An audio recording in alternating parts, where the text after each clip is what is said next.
সিয়ামরত অবস্থায় স্ত্রীকে চুম্বন করা কিংবা তার সঙ্গে মেলামেশা না করাই উত্তম। কেননা এর মাধ্যমে ব্যক্তি ক্ষতির সম্মুখীন হওয়ার আশঙ্কা থাকে তথা সহবাসী জড়িয়ে যেতে পারে।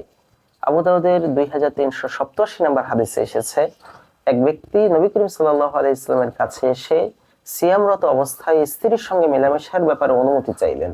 রাসূল সাল্লাল্লাহু আলাইহি ওয়াসাল্লাম তাকে অনুমতি দিলেন। আরেক ব্যক্তি এসে অনুমতি চাইলে রাসূল সাল্লাল্লাহু আলাইহি ওয়াসাল্লাম তাকে অনুমতি দিলেন না।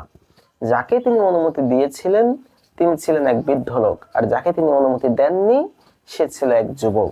সুতরাং কোনো ব্যক্তি যদি তার নিজের কামভাব, নিজের প্রবৃত্তিকে সংবরণ করার মতো সক্ষমতা না রাখে, তার জন্য সিয়ামরত অবস্থায় স্ত্রীকে চুম্বন করা উচিত নয়।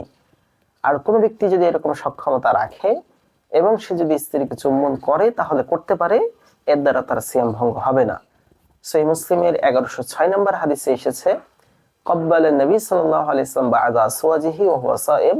নবী করিম সাল্লাল্লাহু আলাইহি ওয়াসাল্লাম তার কোন এক স্ত্রীকে সিয়ামরত অবস্থায় তিনি চুম্বন করেছিলেন এবং তিনি ছিলেন মানুষের মাঝে তার কামভাবকে নিয়ন্ত্রণে রাখার ব্যাপারে সবচেয়ে বেশি সক্ষম লোক।